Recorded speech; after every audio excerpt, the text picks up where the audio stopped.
नमस्कार, स्वागत है आपका। शांति के लिए 2020 के नोबेल प्राइज का अनाउंसमेंट हो चुका है। दुनिया उम्मीदें लगाकर बैठी थी कि शायद डोनाल्ड ट्रंप को यह अवार्ड मिल जाएगा। नाम तो प्रधानमंत्री नरेंद्र मोदी का भी चल रहा था और लोग ये कह रहे थे कि भैया बहुत कुछ किया है। खास तौर पे चुनावों से ठीक पहले जो काम डोनाल्ड ट्रंप ने किया था, यानी गल्फ कंट्रीज के बीच वो एक ऐसा रिश्ता कायम करने की कोशिश कर रहे थे जो इतिहास ने पहले कभी नहीं देखा था। ये एक लेगेसी तो होगी डोनाल्ड ट्रंप की, लेकिन इसको लेकर के जो बड़े बड़े नेता ये कह रहे थे कि अरे वाह, डोनाल्ड ट्रंप ने जो है वो शांति में नोबेल पुरस्कार पाने के लिए जो है ना वो मोहर लगा दी, अब तो बस औपचारिकता है। लेकिन ठहर जाइए, वहीं रुक जाइए। अगर आप इन दोनों नामों में से कोई एक नाम सोच रहे हैं तो हम बता दें कि ऐसा कुछ नहीं है। ना ही प्रधानमंत्री नरेंद्र मोदी का नाम है, ना ही दुनिया के सबसे ताकतवर शख्स डोनाल्ड ट्रंप का नाम है। नाम जो है वो एक एजेंसी का है, एक ऑर्गेनाइजेशन का है जो संयुक्त रूप से काम करती है, और ये है वर्ल्ड फूड प्रोग्राम। हो सकता है कि आप पहली बार सुन रहे हैं उस नाम को। थोड़ा सा वक्त दीजिए, आपको बताता हूं इसके बारे में कि आखिर ऐसा क्यों हुआ कि वर्ल्ड फूड प्रोग्राम को ये पूरा का पूरा पुरस्कार दिया गया। दरअसल वर्ल्ड फूड प्रोग्राम की जो सबसे बड़ा योगदान है इस पूरी की पूरी दुनिया में, कि कैसे उसने कई देशों में ऐसे हालात पनपने से रोके। क्योंकि देखिए, युद्ध होने का दो देशों के बीच एक बड़ा कारण यह भी होता है कि भूख।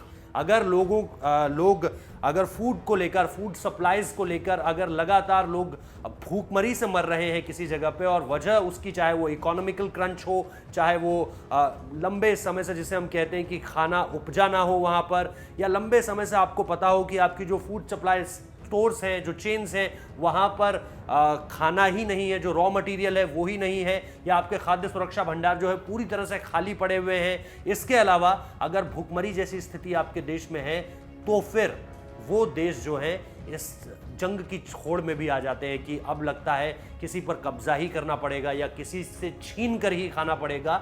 और इसमें सिर्फ दो देशों के बीच लड़ाई नहीं है, इसको अगर आप बहुत लो लेवल पर आकर समझें तो दो पड़ोसियों के बीच भी इस वजह से लड़ाई हो सकती है, खून खराबा हो सकता है, वायलेंस हो सकता है।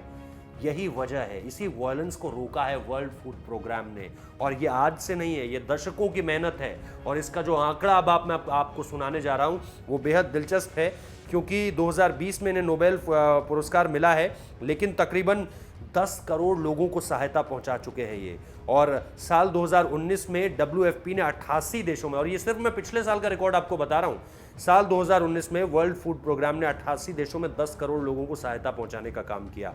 खाद्य सुरक्षा को शांति का औजार बनाने में इनका जो है वो अतुलनीय योगदान है।